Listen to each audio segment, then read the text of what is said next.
Good morning. It is. How are you? Good.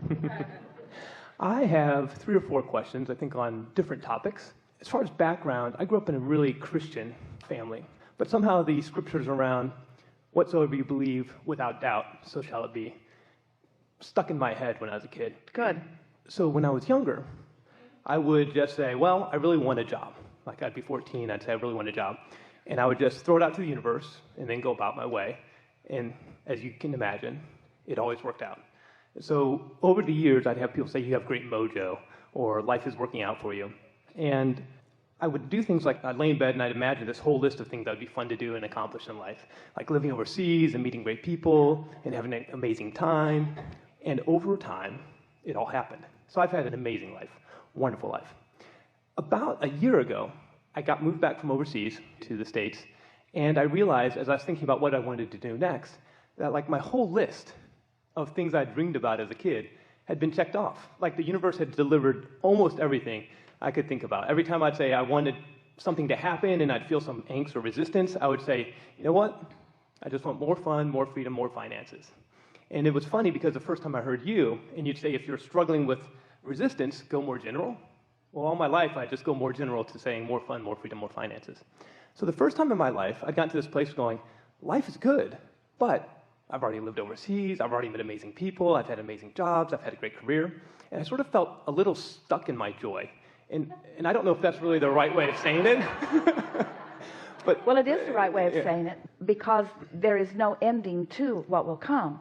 But it's not an uncommon thing to have someone say to us, there were many things I wanted and they weren't coming about. This is not what you're saying.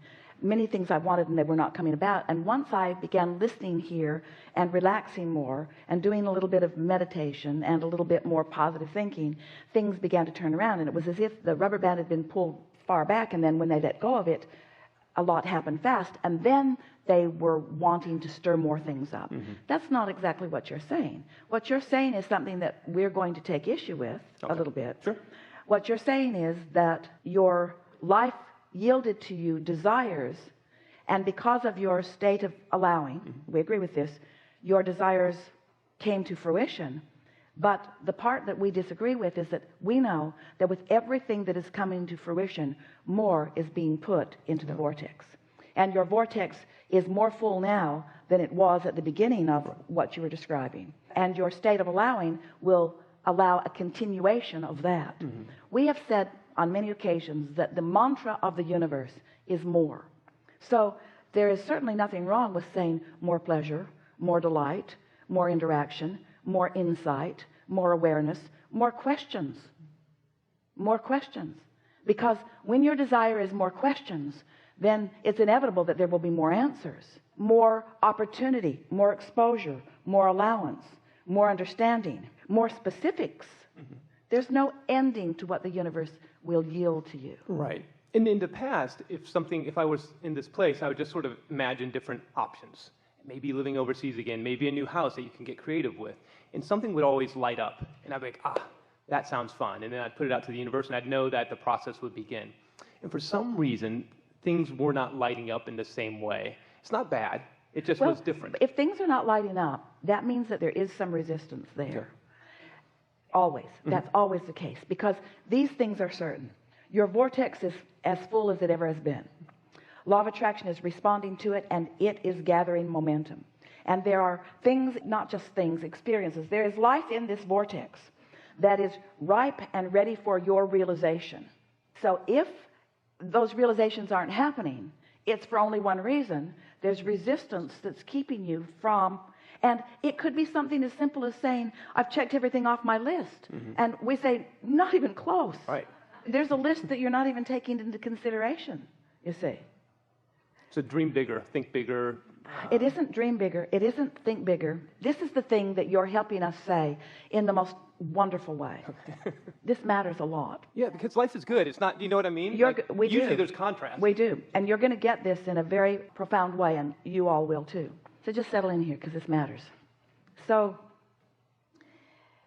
you often think that what deliberate creation is identifying a desire and then somehow making it happen. That's why you talk about goal setting and so forth, and discipline and so forth. So we began talking to you a while ago about this vortex, this gathering of all preferences, big ones and small ones, because this gathering place of preferences is what the future world is all about. Those who have lived before and those who are living now are creating lives for future generations even. This is how the expansion and the evolution of all things happens. But let's not talk about future generations. Let's just talk about you and your vortex and all that you've put there. So we want you to feel, and we think you're going to in this conversation, we want you to feel the indescribableness of the contents of the vortex. We want you to feel the importance of the contents, the ingredients that you've put there incrementally, and the potential that those ingredients mean to one another as they coalesce.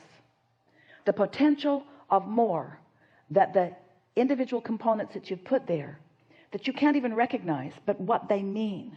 But the source within you knows what they mean and is tending them. And law of attraction is gathering the cooperative components. And you are expanding as a non-physical being beyond our ability to really put into words, but we don't need to put it into words because your life will put it into life. So these components are gathering, and you're doing whatever you're doing in relationship to your receptive mode. And then when you are at the vibrational frequency to allow an understanding of what's there, bam, the idea occurs to you, the desire occurs to you. Oh, did you hear how much went before you got the idea? And the reason that we're putting it to you like this is because we want you to feel all of the momentum that has happened before this sure thing occurred to you. Before this sure thing occurred to you. Feel the sure thingliness of it. Before this sure thing occurred to you. So the conversation that we want to have with you is that it was never your plan to be able to look out into the world and make that bucket list. It was never your plan to be able to look around and just sit and identify one day, well, I want some of this, and I want some of this, and I want some of this, because the complexity of what's here and what it is creating and what you will realize as a result of what you have put there. That's why we say, let the universe surprise and delight you. And so often you say, well, why would it be surprising me? Why isn't it just giving me what I told it I wanted? But there is surprise and delight. It's like, and this is a very rudimentary example, but it's like putting the ingredients for the cake into the mixing bowl. And when you put the flour in, it's not that exciting. You put the flour in, you put the eggs in, you put the whatever in, you put it in, you put the stuff in, you put the stuff in, you put all the stuff in, you put the stuff in, and then you mix it up. And then it's pretty good. Once you've mixed it up, rags won't hurt you. And then you bake it, and then it's even better. But what we're getting at is, at any stage along the way, it wasn't necessarily something that you were turning cartwheels over. And in a way, bigger way, the components that you've been putting into your vortex and what they mean to each other, and source's realization of what they mean to each other, and then the expansion and the momentum and what they mean to others. You see, your vortex is never standing alone, separate from the other vortexes of the world. Things are happening that you want to realize. So, did we make our point with you? I'm glad they got it.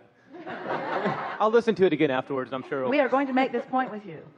For a long time, we've been wanting you, all of you, to put more emphasis on the receiving mode than on the wanting. We've said to you, wanting just happens. It just happens. Haven't you heard us say that many times? Your desire just happens. It just happens. And the answering just happens. It just happens. Where the value and the fun and the life that you've come to live, the part that you play in it, is getting into that receptive mode and becoming the realizer of it. So when you say to us, I don't really know for sure what I want, it feels like most everything I wanted came, we want to say to you, oh, but finally, the true desire that you've always been reaching for is occurring to you. And that's the eternal nature of your being. That's the ability to be in that place of joyous receiving at all times. That's that expansive realization that there's no ending to that which is you. That's the savoring. That's the making a big deal over the subtle stuff. Esther was with some friends last week, and they were playing. They spent a few days together, did lots of fun things together. But the thing that made the week so wonderful was the spontaneous things that occurred as a result of the mix of the four of them. What could not have happened if they were not together. And that surprise factor that we want you to be aware of. We want you to be aware of what you've put into the vortex and what law of attraction has gathered to it. And it's the discovery. That's really the piece that we want to give to you. We want you to be excited about the discovery of your desire. So don't you think that's a wonderful thing? It's the discovery of desire. Because the way you started out, oh, this matters so much. The way you started out was, Abraham, I had this list of desires. I had this list of desires. You went down. I had this list of desires. And then I accomplished this list of desires. And now I don't know what to do. And we say, don't miss the point. Your life is your life in order to give you the next desire. The next desire. The next desire. So then we say, it's in there. It's in there. Just keep doing what you're doing and it will occur to you. And the next one will take your breath away. And the one after that too. And the one after that too. Because you're supposed to be excited about life. Sometimes humans who haven't been understanding this for a while think that what life is about getting all these things that you want done and then you'll rest. Finally then. Finally. And we say, that's not how you're wired at all. You didn't come to get anything done. You came to stir more stuff up to do. You came to stir more up to be excited about, more to realize, more to experience, more to understand, deeper understanding. Did we get there that time? I think so. I do. It's funny because just in the last year, my best friend, who is an agnostic scientist, literally just sort of chucked it all to the side and said, that's too slow, it's too boring, and I'm not enjoying life. And he's like gotten completely into, I don't want to call it Abraham, but the process of creation through vibration. And I never thought that would happen. And then some family members who have listened to you for years, it seems to really finally be clicking. And what's been interesting, just in the last 3 or 4 weeks, I've been spending more time with them, and there is a newness to the co-creation, not just the individual creation, but something very exciting about them together and co-creating something as a larger entity. Because their inner beings have been cohorts for a long time. Yeah. And now more of them are coming into the receptive mode of what their inner beings have known all along.